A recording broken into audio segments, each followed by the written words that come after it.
Hey folks, Triple Crown here, coming to you from Vancouver, British Columbia. Another round, action-packed round 12, Operation Western Europe.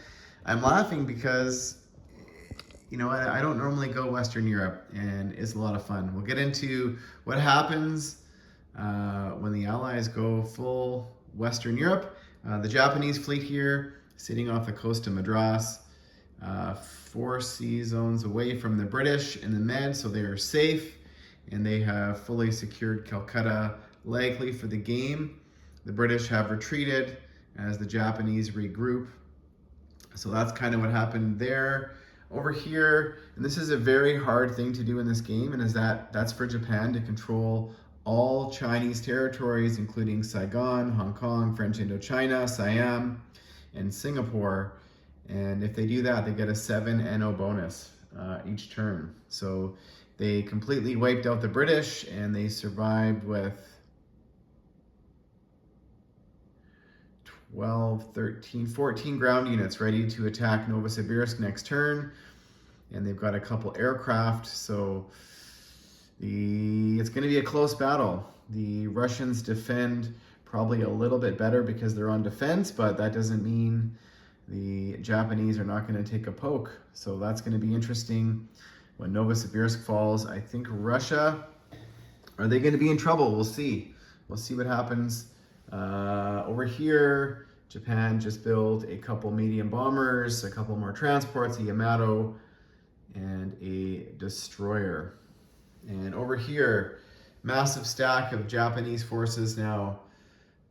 Too many to count. Not enough to take probably Sydney yet. The Japanese did send 3 units into Queensland, which is the territory just above where these American forces are. You can see Queensland in the shadows. I should chip this out. So the Americans came and took it back, and from I think it was Johnson Islands, and the British sent their navy down first. So the Japanese have a decision to make. Are they going to build up for a couple more turns? And they're making $126 now with NOs, almost as much as the Americans, who are making 129. So they are at a battle. So we'll see what happens if the Japanese decide to take out the British fleet, which they're going to have to do to get to Sydney. Then they are susceptible to a counterattack by the Americans, and they've got, an air force here that has 1 B-29 with 4 or 5 other aircraft. They've got 2 B-29s over here and a B-17 and their whole navy. The Americans actually outpunched the Japanese significantly. Not significantly, but maybe about 4 or 5 units. So, and that is also assuming the Japanese don't take any hits taking out the small British fleet, which is only a cruiser, 4 destroyers, and 2 submarines, and 2 American transports. So they might take 1 or 2 casualties, maybe 3. So that will definitely weaken them. So we'll see what the Japanese do. They're in a little bit, despite all this greatness, so they might hold off for another couple turns. They've got another carrier coming and a Yamato and a couple medium bombers, but mind you, the medium bombers don't defend. So we'll see what the Japanese do. Do they bring this navy over? Maybe that's the smart play, and force the Americans to start spending in the Pacific. So we'll see. That's probably what they're going to do. Over here in Russia, the Germans, no surprise, they went for the easy play. They captured Stalingrad, which is worth 3 and a 3 NO bonus, and -3 for the Russians. So it's actually a 9 IPP swing towards the Germans. The Germans are making $93 again. All of a sudden, they're rolling, and they start to be a nuisance as they're playing ping pong with all the Russian territories on the Eastern Front, and the Russians just don't have the resources to. I think they're making $35 next turn, and the Germans keep spending, and they've got a couple big stacks they're just buying infantry. They've got a pretty large air force, so they're just having fun.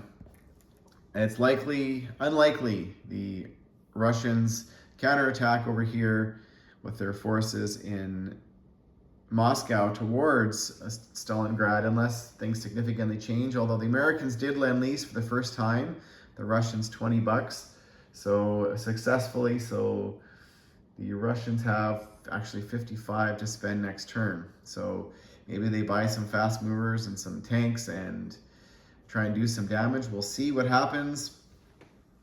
Over here in the Middle East, it's the British are just getting the crap beaten out of them. Unfortunately, the Germans go in and wipe out the British. The British come back and take them, and then the Italians counterattack and can't open for the Russians next turn to come. So that sucks. The British lost about, probably between the Japanese now and the Italians and the Germans, probably about 30, maybe close to 25 or 30 ground units. So they don't have anything left to really do anything, and they probably have to be careful because, assuming the Japanese, head over towards Sydney, the Japanese could regroup here with their navy and come take a poke at a potentially sleeping British. So that'll be interesting there. But let's get into the main event, what happened this round, and which was the liberation of Paris. So the Americans came in. This is what's surviving. First, the British over here. This is the British units. They took Reims, so quite heavily. So definitely the Germans cannot counterattack them. The Americans came in with 24 tanks and 37 infantry and 8 artillery. And they probably had almost double the units of the Germans. They wanted to have lots because they wanted to keep the push. They wanted to keep the push going to either Rome or towards Berlin.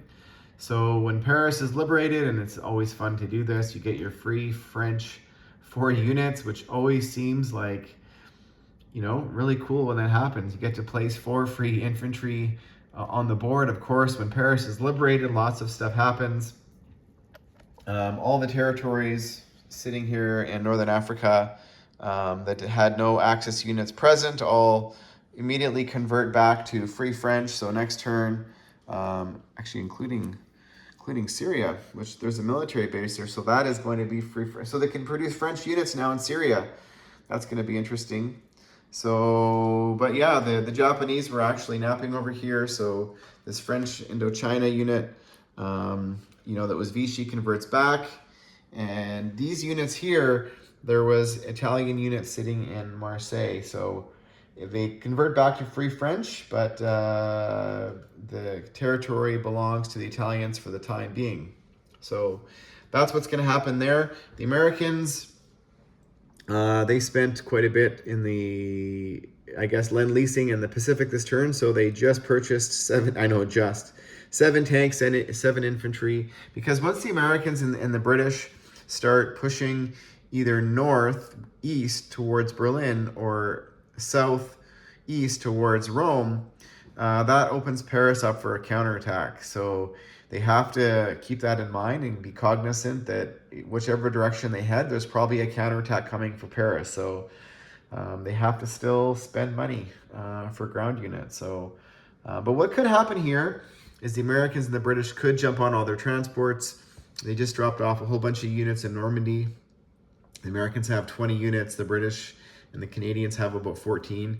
They could jump on their transports and they could come up here and land in Denmark, which is going to cause all kinds of problems for the Germans because they would not be able to counterattack. And when that happens, do they land in Stettin or get into the what's the sea? The Black Sea? No, it's not called the Black Sea. I don't recall. So anyways, or, do they head towards Rome and Rome, the Italians are still, despite the fact that they don't have much left, the British, they would love to take Sicily and Sardinia and start weakening the Italians, but they're trying to protect their economy here in the Middle East, and they're getting hit from at least 2 sides and 3 different nations, but the Italians are, making $28 next turn. So good for the Italians, and we'll see what direction the Americans go, and with the British, they might be able to do one. Currently, victory cities, the axis are at 10. I haven't counted up victory objectives. Those are just the victory cities, with Paris now being liberated and Stalingrad now being under Axis control. Mind you, if Sydney falls, that'll be up to 11, and then what happens from there. So the game is not over yet, and we will see what happens going into round 13.